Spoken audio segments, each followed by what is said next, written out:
Welcome to the Her Story Circle podcast, the podcast that brings you the extraordinary tales of everyday women who are changing the world.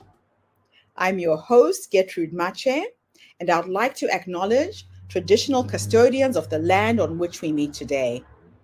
I also like to pay my respects to elders, past, present, and emerging.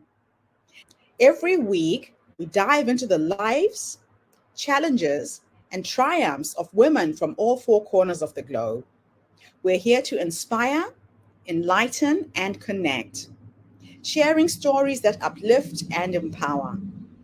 So grab a cup of coffee, settle in, and join us as we explore the incredible journeys of women shaping our future. This is Her Story, where every woman's voice matters. Hello, everybody, and welcome back to the Author Spotlight. This is Gertrude Mache here in beautiful Melbourne, Australia.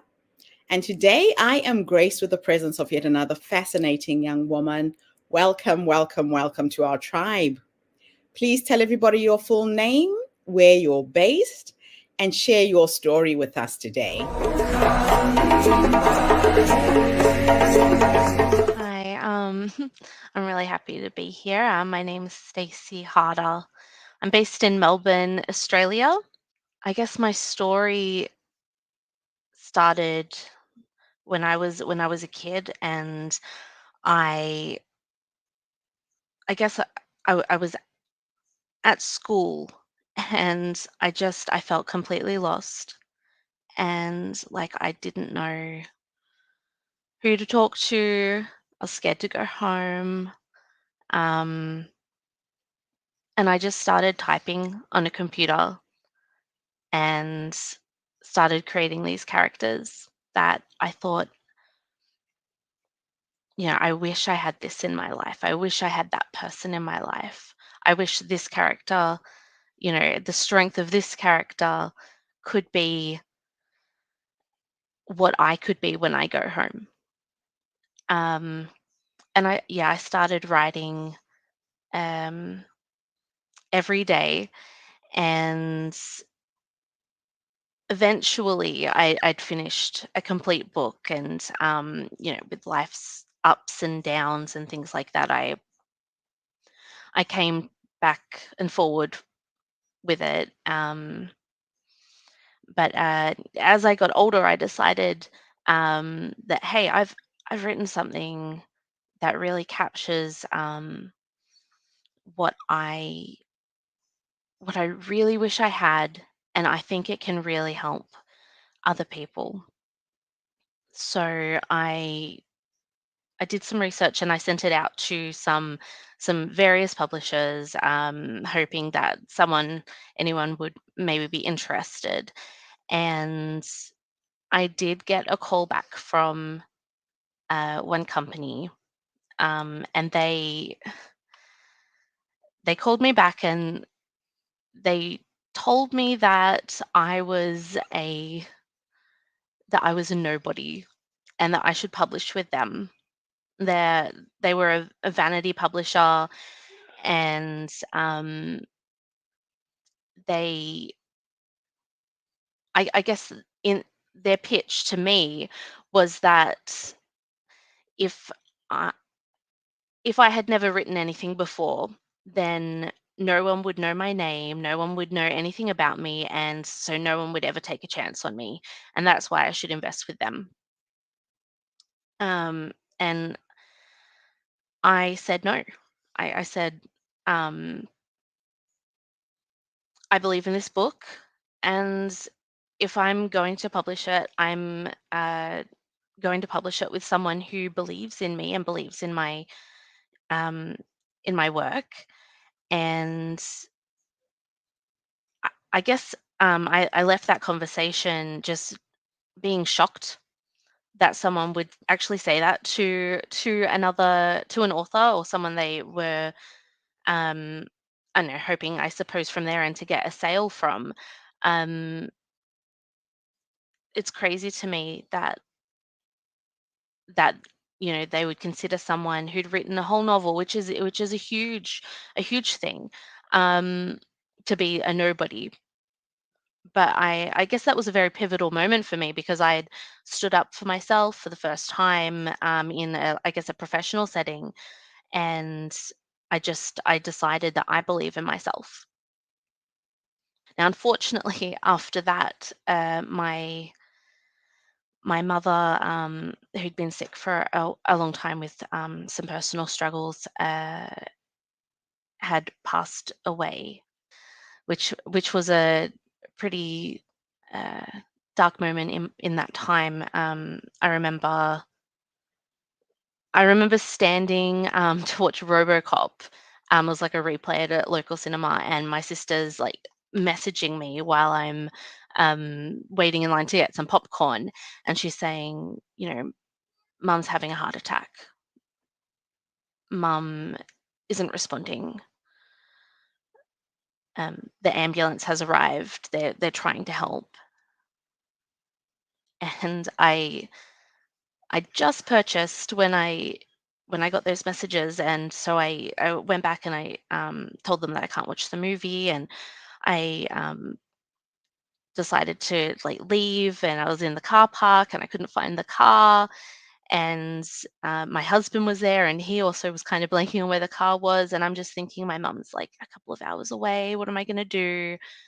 I guess by the time I'd found the car, I'd gotten the message um, that that she was gone. And you know that was just, I mean, everyone eventually loses a parent if they were blessed to have one. And it's just, after that, I didn't do anything creative for a while. It took me a couple of years to sort of process everything and be there for everyone at the same time. And I guess then after that, after a couple of years had passed, I thought, okay, I'm ready to do this again. And I sent out, I did some research, and I sent out my novel to a couple of publishers, and very luckily I was given the opportunity. And I say luckily, but I really do believe in this book. So I guess it was coming my way, maybe. And yeah, they gave me the opportunity, and I invested. It was a hybrid contract, and they had you know, that acceptance letter that made me feel, yes, they believe in it too. Yeah, so I invested. It was a hybrid. I paid, I think it was $5,000, which to me was a huge amount of money. I came from I guess, a disadvantaged upbringing, so I didn't have a lot of money. But I thought, I'm investing in me. I believe in me, so I'm doing this. And as months are going by, I'm paying this. I'm, still doing some research on the side about, what do I do afterwards. I'm also hearing, you know, that vanity publishers are, I guess, a scam. And I'm like, I'm sending this money to a company that's overseas. They're in, oh gosh, where are they based? They're based in the UK, and I'm like, oh gosh, is this a scam? Am I being scammed? And luckily for me, no, I don't. My book is on shelves. My book is online. You can find it. It's real. Second Reality is out there, but it's, despite that, there are still people online. A lot of people who are like, a vanity publisher, or a hybrid contract is a scam, which I think is, there are a lot of scams out there, but I think maybe the publishing world has changed over time as well. It's, I imagine, financially very difficult for a publisher to, I guess, to not have that contribution and then still maintain their business. So yeah, I guess I'm kind of still in the dark, like, um about what is not a scam, or what is the way it should be. But I'm very confident that my book is on shelves, and I guess that is what's important to me at this time. Characters are out there to help others just like they helped me. That's all I could ask for. Wow, Stacey, what a journey you've been on, and my sincere condolences for the passing of your mom. Thank you. Thank you. It's not easy to lose a parent, and it sounds like you had gone through so much, growing up as a teenager, but you found an outlet, you found a way to express yourself and bring out your creativity. Yeah. So, the inspiration behind your debut novel, Second Reality, tell us a little bit about your personal experiences that shaped its creation. Go into a little bit of detail so we can get a sense of what the inspiration was. Yeah. Look, my upbringing, I guess our upbringing is always determined by our parents and who they are and what they've been through. My mum had I guess, a very unfair beginning. And I guess I want to maintain that part isn't my story to tell. But I can tell from my perspective, from what I went through, that she was unable to provide for me what I needed. And I don't think that was her fault. It was just sometimes people just they weren't given the opportunity to be what they could have been. So I was desperate for guidance, for someone to be there for me. And I knew that I was at a time where I was going to go down a path of maybe, doing drugs or alcohol or something like that, Mm, if I didn't find something else. And so I guess I was inspired to create what I lacked. That's where I created the character. I guess from a teenage perspective, I wanted a prince to come and save me, and I mhm. wanted that escape from reality, which is, I guess, what inspired the title Second Reality, to get away. And that did shape the story in that it begins with a very domestic violence kind of child abuse sort of theme, Mm, but then the character, rather than it being, I guess what you would expect is that she would find a way to cope in that reality. The character itself was rescued and taken to a place where it's like, oh, that wasn't my real life. My real life is so much bigger than that. mm. So so much more exciting, and there's so many more possibilities, and I feel like that's what I wanted, and that's, I guess, when someone's reading the book, I want them to feel that experience of escape. It's amazing what writing can do to Yeah. take you out of the current reality you're in and into a reality that you want, and the shift that happens internally for you as well in Yeah. that process. That's just amazing. So, what challenges did you face growing up with parents who were struggling with mental illness and alcoholism? And Yeah. how did writing become a form of therapy for you? I guess the challenge of growing up um, with parents with mental illness and alcoholism and things like that, I feel like it's more prevalent than It's people, not. Yes. yeah, than people realize. And I guess it creates it really does create a disadvantage for the child, because Mm, they have to emotionally parent themselves. And if there are siblings, inevitably one child, usually the older child, has to figure out how to parent their siblings, and then they, I guess, miss out on that opportunity to be a child. so, where were you in the family? How many siblings did you have? I had one sister, one little sister, so I was the oldest. Mm, Yeah, I feel like emotionally, I took on that role of feeling responsible yeah. for making sure things were okay. But unfortunately for me, I was a or am a very sensitive person, very sensitive child, and it was just too much. And eventually did run away from home when I was about 17. I was in my last year of school. I felt like, you know, I was unable to, in my brain, I was unable to save my sister because Mm. I felt like she was going down a different path and I felt no control, no power. And that just broke my heart because I love her so much. And so I left. But in that process, I feel like writing that book gave me a platform to just openly, freely express everything. And I also feel like creating those characters allowed me to somehow tap into another part of myself that, like, when I would feel helpless and didn't know how to find my inner strength, I was able to, I suppose, create a character that was that strength. And I could almost have a conversation with it through my writing. I love it.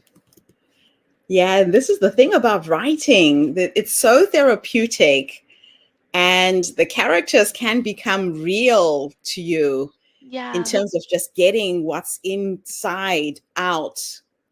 Even though the character can't answer back, it's an interesting process. So describe your initial encounter with Vanity Press and the impact of being told that you're a nobody, in quotes. How did that feel? Because a lot of authors, or you already lack the self-confidence to put yourself out there, but to have that said to you must have been left quite an impression on you. that was, yeah, I think I said before, it was a very pivotal moment because it is so easy to hear that voice in your head that says, yep, they got me. I am a nobody. I come from nothing. I've achieved nothing. Um, but I suppose in that moment, I felt just shocked that someone would actually say that. Like, Yeah, yeah. like I feel like sometimes it's like hidden, it's like underneath what everyone's saying, but to hear someone actually like just go for it, you're a Mm, nobody. It was just shock. Um, but in that moment, I was just like, I want to believe in a better future. I need that to keep going. mm, Um, and I also need that to know that, if situations change with my sister, I have a better world to bring her into. At least that's how I felt at that time. She's very luckily doing very well right now. right. And I guess also for my children, when I have children, I want, and I very luckily have a daughter right now. But Nice. I wanted at that time to be able to provide. And I thought if I buy into this, I'm a nobody, then Mm. I'm not letting myself do that. I'm not taking that chance. Yeah, you had to take back control of your life and your destiny, really. Yeah, exactly. So, how did your mom's passing affect your writing journey? And what steps did you take to reignite the creative passion after her death?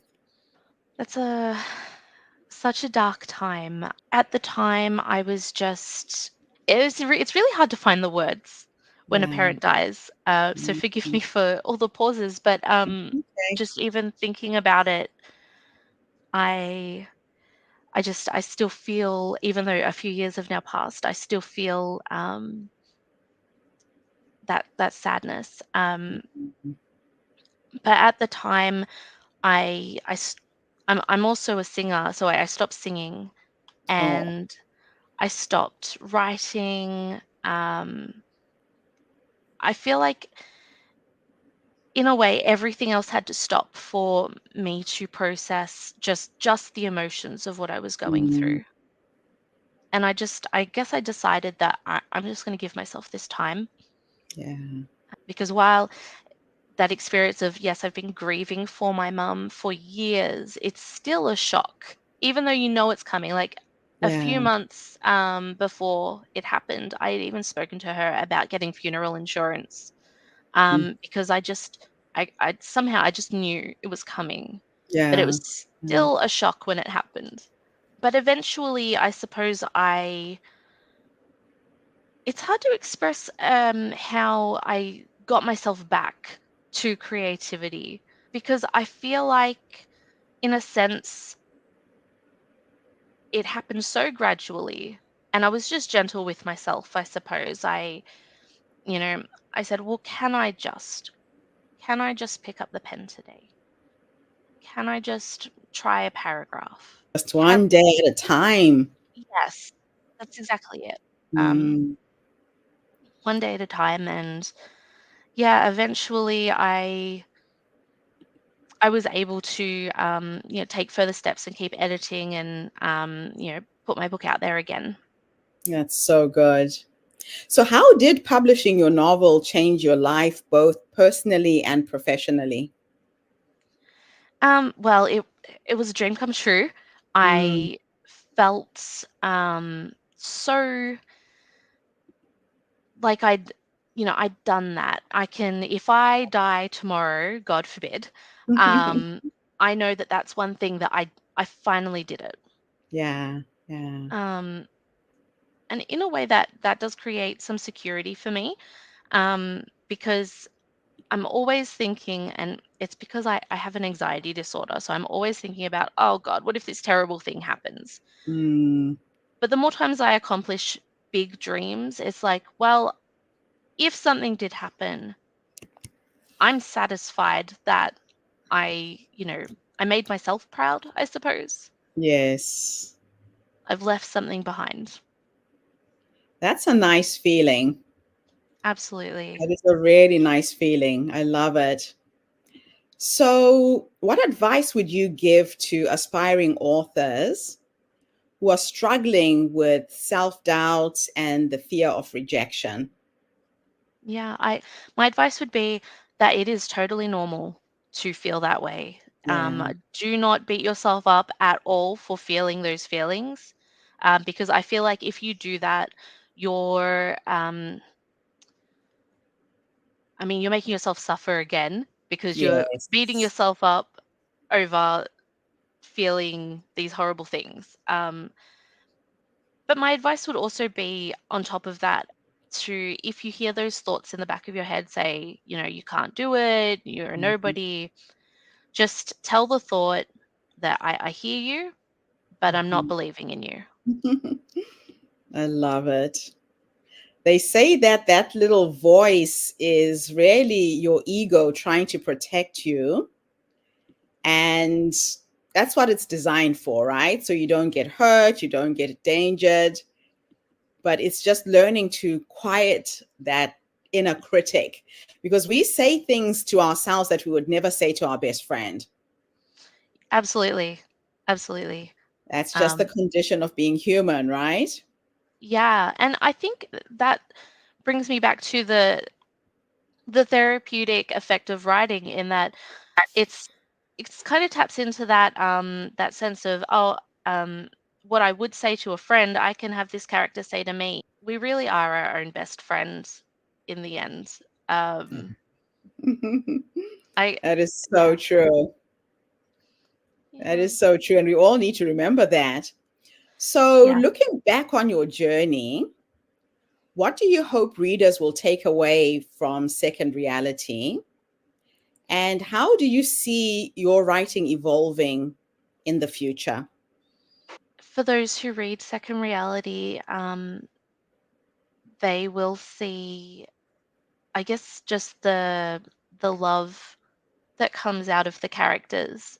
Mhm, And I hope that they will learn little tidbits about self-care that I've sort of planted throughout the book. And mhm, um, that they, when they finish the book, they, I guess, love the characters as much as I did. That's what I'm hoping they take away from it. But at the moment, I'm still writing. My goal is to keep researching and exploring wellness, and using that information to, I guess, create change throughout the pages. Like, when people are reading them, they learn about themselves, and they, while having fun, while loving the mhm. characters and feeling like gosh, this is exciting. I love that. That's just beautiful. Now let's go back with the last question to your younger self. If time was an illusion and your past, your present, your future could exist in the same timeline, and I could teleport you into the past to go and meet the younger Stacey, the young woman who wanted to write a book, had a desire to do it. If you could go back and give her 3 nuggets of wisdom based on what life has taught you up until this point as an author, what would those 3 nuggets of wisdom be?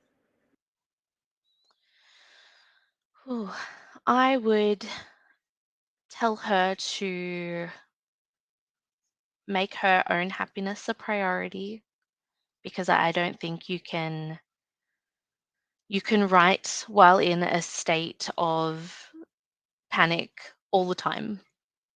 I would tell her that everyone is gifted in their passions, um, and therefore no one is the exception, you know, of that. So if you have a dream and you have a passion, you are not the exceptional nobody. You are just exceptional. And as a third bit of wisdom, gosh, I would just tell her to eat more vegetables and stop on the chocolate, because I feel like she would have lots more energy to write every day if she would cut back on that chocolate. I love your sense of humor, Stacey. That is so cool. Okay, now let's finish with taking you into the future this time. I'm going to teleport you to go and meet the 90-year-old you. And you're sitting in your rocking chair, surrounded by your children and your grandchildren, your dogs, your cats, whoever's with you at the end.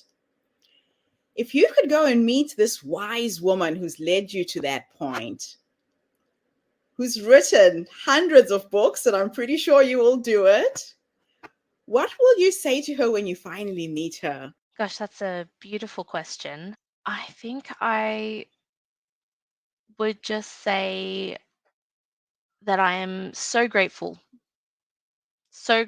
for every time she did something that she didn't feel like doing, but she did it anyway, so that she could be there at the age of 90 and have all those wonderful things. That's beautiful. I love asking women that question because sometimes we don't realize that the wise woman is already in us. She's that little voice who knows she's a writer and puts pen to paper and gets it done. She's that little voice that says, do it anyway, regardless of what they say you are. We have to go Yeah. back inside to listen to that voice and make it stronger and to trust it. So thank you for trusting your voice, Stacey. You are truly, truly an inspiration to women worldwide. Thank you for coming on the show. Thank you for having me. It's been wonderful. And thank you to everybody who listened in today. They say that the richest places in the world are graveyards because they are full of people who had brilliant ideas, who had amazing stories, who didn't have the courage to put pen to paper and write it down. So if you are an inspiring author out there, keep tuning in. This platform is designed to uplift you, energize you, inspire you, and bring you the stories and voices of authors from all over the world. So tune in again tomorrow when I interview yet another amazing guest. In the meantime, have a fantastic day, morning, or evening, wherever you are in the world. And Stacey, thanks again for this interview. Thank you. Bye for now, everybody. Thank you for tuning into the Her Story Circle podcast. I hope today's story has inspired you to believe in the power of our stories and the difference you can make in the world when you use your voice. I'm Gertrude Mache, and it's been an honor to share this space with you, where voices from all walks of life come together to weave a rich tapestry of diverse perspectives. Don't forget to subscribe, rate, and review our podcast to help us share these stories with more listeners. Follow us on social media by looking for the Her Story Circle podcast for more updates. And join us tomorrow for another episode filled with courage, resilience, and empowerment. Remember, your story matters, and together we're building a stronger, more inclusive world. Until next time, keep making her